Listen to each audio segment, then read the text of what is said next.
자, 2020 부동산 전망, 부동산 최고수들이 뭉쳤다 섹션 2입니다. 두 번째 발제, 주발제는 신교원 교수님께 여쭙겠습니다. 2020년 부동산 전망, 뭐 여러 매체에서 많이 봤거든요. 상저하고 이거 봤었는데 좀 풀어서 저희 시청자들한테 설명을 좀 부탁드리겠습니다. 예.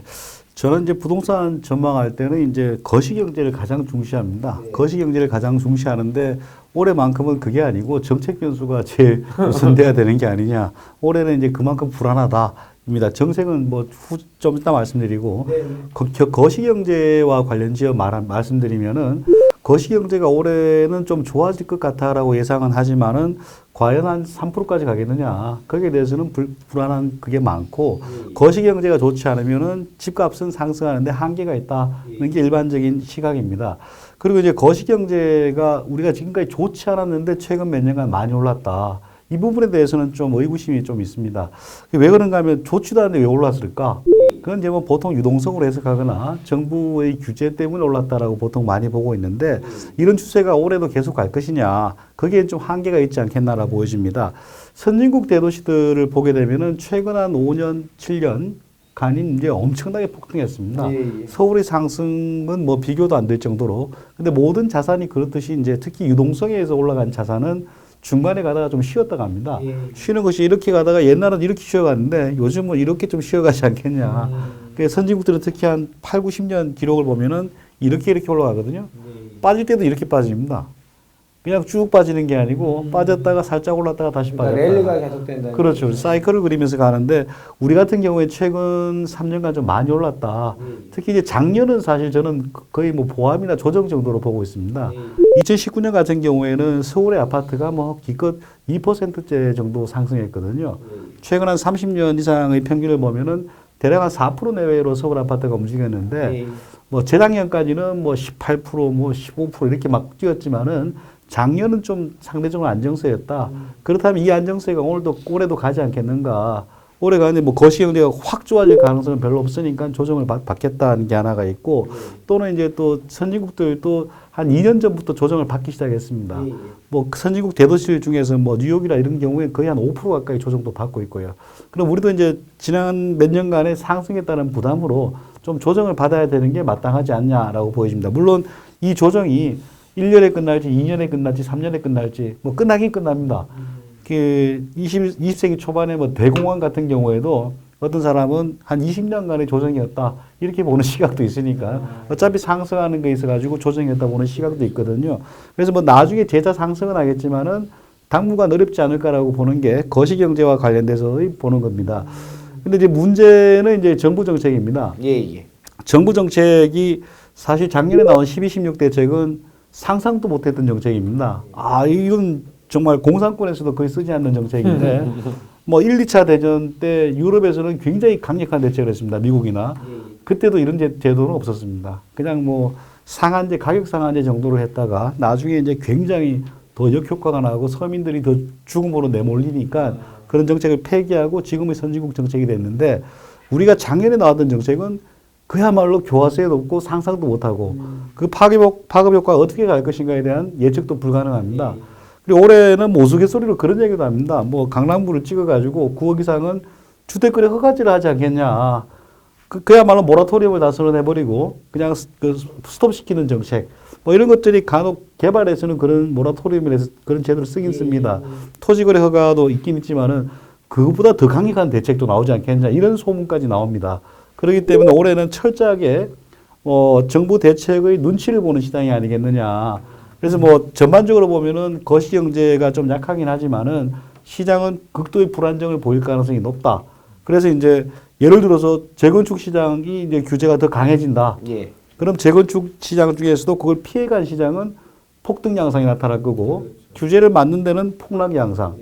그래도 뭐 작년에 교육 특구라든가 교육 관련해서 어떤 지역은 전세가 품귀 현상이 나타나고 어떤 지역은 전세가 상대적으로 수월하고 이런 식으로 이제 급등락이 계속적으로 나타나는 그런 한 해가 되지 않겠는가 보여집니다. 보통 뭐 100년 대계라고 한다면 뭐 주거 문제하고 교육인데 이 두 개를 그냥 섣불리 말 한마디에 툭툭 결정을 해버리니 부동산 시장도 지금 고정이 안 되고 안정도 안 되고 뭐 어쩔 줄 모르는 요동을 치는데 갑자기 대통령 말 한마디 정시 확대하면서 뭐 우리가 전통적으로 중계동, 대치동 뭐 이런 목동 뭐 이런 그렇지. 식으로 전세 시장 뭐 대전도 마찬가지, 지방도 마찬가지고 하여튼 교육 환경이 좋은 곳은 급등을 하는 전세 가격이 일단 이런 것들 봤을 때 일단은 신 교수님께서 제일 대외적으로 정부 일하신 분들하고 많이 가까우시죠? 예전엔 일을 많이 했죠. 그 보시면 그 생각을 안 하고 그런 정책을 내는 것 같아요. 정부에서는 사실 그 보통의 정부에서 정책을 만들 때는 보통 한 6개월, 1년 정도 스터디를 합니다. 그래서 같이 연구 용역도 하고 하면은 이제 단기 효과, 장기 효과, 지역별로 어떤 효과가 나타날 것이냐, 그리고 풍선 효과는 어떻게 나타날 것이냐, 그리고 수혜 계층, 피해 계층은 거의 반드시 조사를 합니다. 그래서 피해를 보는 사람들은 어떻게 피해를 줄일 것이냐. 지금 대책에서 피해 보는 사람도 굉장히 많거든요. 뭐 실수요자들 같은 경우에는 거의 뭐 투기꾼 10명 잡으려고 하다가 뭐 실수요자 한 100명이 그냥 피해를 보는 그런 상황도 벌어지는데 보통은 그런 스터디를 다 하고 합니다. 근데 이번에 나오는 것들을 보게 되면은 어떤 그 경제 효과가 파급되는 경로가 있거든요. 거기에 대해서 설명이 거의 없습니다. 지금까지 어떤 원인으로 왔다에 대한 설명도 별로 없고 설명은 아주 일관되게 투기꾼 때문이다요. 아주 직각적이었다. 무조건 이제 투기꾼 때문이라 그러는데 왜 그런 시각이 나왔는지도 그 뭐 이해가 잘 안 가고 선진국들 같은 경우에는 왜 이런 정책을 하나도 하지 않을까 그런 것들은 우리도 한번 곱씹어 봐야 되죠. 아마 정부에 이제 실무하시는 분들은 그런 것에 대해서 뭐 생각을 하겠지만은 지금 정부 전체가 움직이는 방향은 뭐 크게 보면 두 가지가 있는 것 같습니다. 경제를 살려서 나라를 잘 살리자가 하나가 있고 부동산만큼은 내가 때려잡는다. 이 두 가지가 있는 것 같은데 이 두 가지가 사실 다른 길이거든요. 이거 이제 경제를 살리자 그러면은 세금도 줄여야 되고 투자도 늘려야 되고 뭐 그렇습니다. 근데 이쪽에서는 거래도 줄이고 세금도 많이 때리고 거의 뭐 그 건설업을 거의 뭐 잡겠다까지 갈 것 같아요. 불과 3년, 4년 전만 해도 우리나라 GDP 성장의 50%를 담당했던 게 건설업입니다. 지금은 이제 경제 성장을 오히려 끌어내리는 그런 식으로 작용하고 있거든요. 과연 이런 한 국가 내에서 이런 정책이 계속 갈 수 있겠는가? 여기에 대해서는 상당히 좀 의아한 면이 있습니다. 자, 좀 전에 얘기하시는 경제는 그 국가의 명제가 경제는 살리고 부동산 잡겠다 생각이 납니다. 박정희 대통령 그 우리 최빈국일 때 딱 두 가지 목표가 있었답니다. 경제를 살리고 어떻게 하면 전쟁이 일어나면 우리 국민들 안 다치게 할까? 딱 이 두 가지 명제했던 게 오버랩이 되는데요. 자, 우리 신 교수님 발표하시는데 뭐 세 분 얘기해 주실 수 그 제가 뭐 간단하게 한마디 뭐 저 전망이나 이런 부분은 저는 뭐 거의 다 공감을 합니다. 공감을 하고 그래서 정부의 어떤 지금 어떤 그 방향성이나 이런 걸 태도나 이런 걸 보게 되면요. 뭐 표현하자면은 지금 사실은 신 교수님은 굉장히 이제 부드럽게 표현을 해주셨는데 제가 볼 때는 거의 뭐 마이동풍 뭐 일방통행식이 아니냐 이런 생각이 듭니다. 물론 자체 내에서 대책을 만드는 과정에서는 뭐 검토를 많이 하겠죠. 하는데 중요한 것은 시장에 있어서의 직접적인 이해관계자들의 어떤 소리를 과연 경청하는 자세를 가지고 있는가에 대한 의문이 좀 들고요.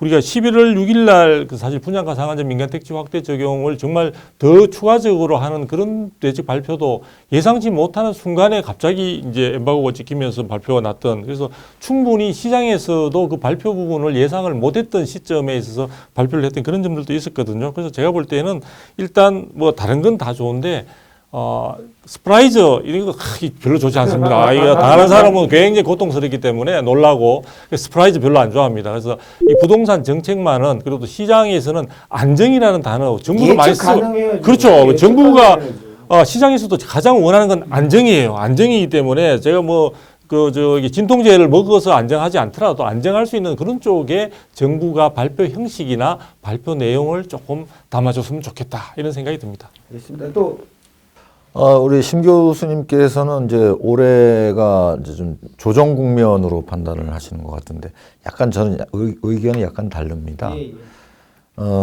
지난 몇 년간도 사실 내수 경기가 굉장히 안 좋았거든요. 그런 와중에도 뭐 지방은 약간 침체였지만 서울 수도권은 계속 집값이 뛰었는데 사실 올해라고 해서 갑자기 뭐 경기가 좋아질 수는 없을 것 같고요. 저는 그렇게 봅니다.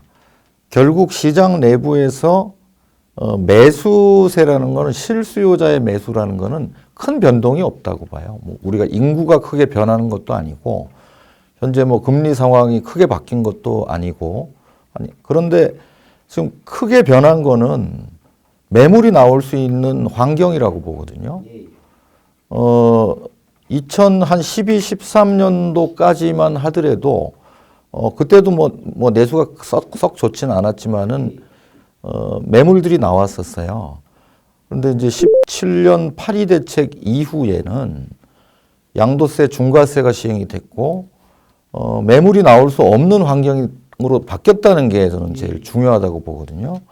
그래서 올해 그 상반기까지는 양도세, 중과세가 한시적으로 유예됩니다. 6월 말일까지죠. 예, 그 장기 보유한 10년 이상 장기 보유한 다주택자들이 가진 매물은 가산세 한 10에서 20%를 깎아주고요.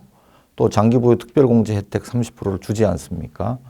이거는 저는 매물이 나온다고 봅니다. 그죠? 그 혜택이 큰 거죠. 예, 상당히 큰 부분인데 그게 한시적이라는 게 문제가 있다는 거죠.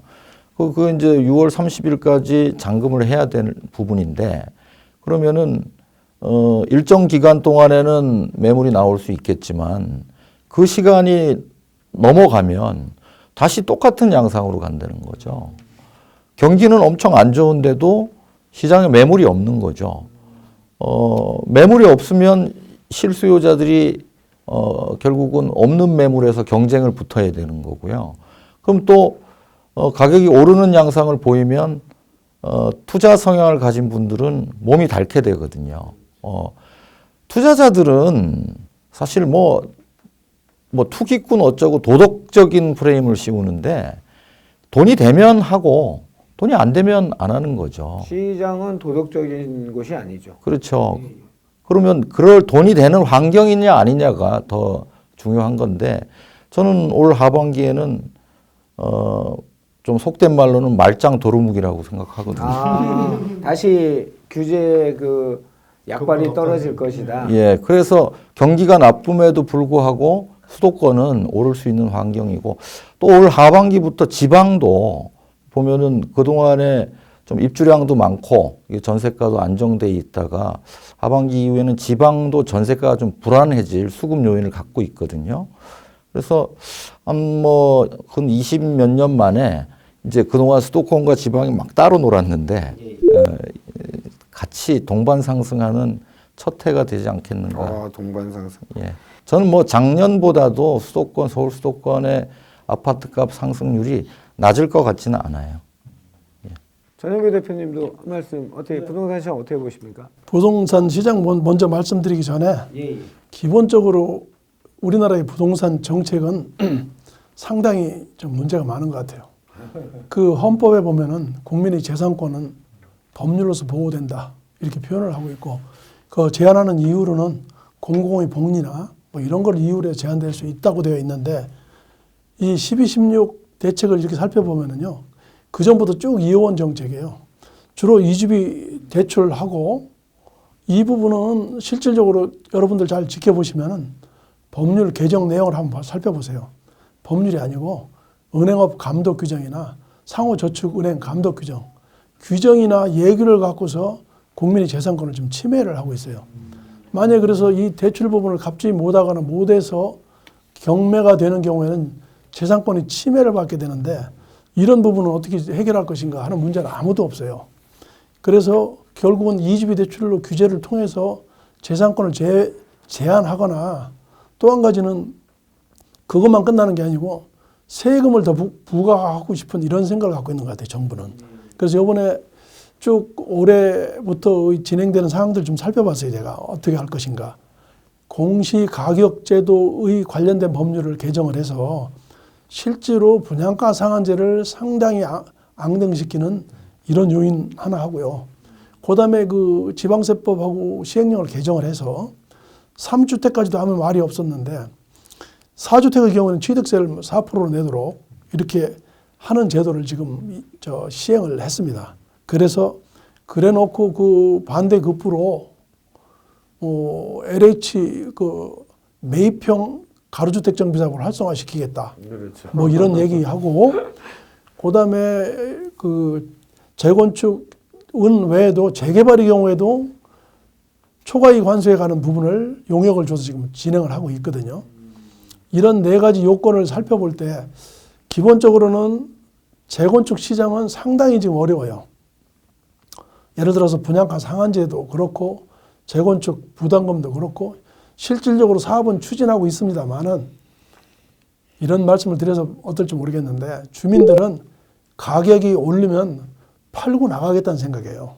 사업을 진심으로 진행을 해 나가는 게 아니고 재건축 부담금 잘 아다시피 마지막 거주하는 사람이 내도록 되어 있으니까 팔고 나갈 테니까 실제로 사업이 안전진단을 통과해서 추진위원회를 구성하더라도 실질적으로 진행을 원하는 게 아니고 그 진행 절차에 따라서 가격이 오르면 팔고 나가겠다라는 것이고요.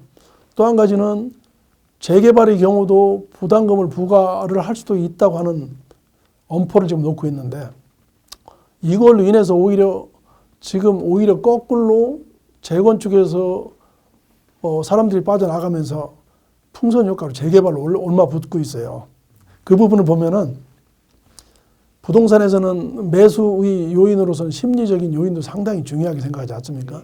지금 젊은 사람들이나 좀 나이 든 사람들도 이거 내가 부동산 사지 않으면 내가 피해를 보겠다. 이런 생각을 가지고 마구잡이로 지금 재개발 변두리 지역하고 사들이고 있어요.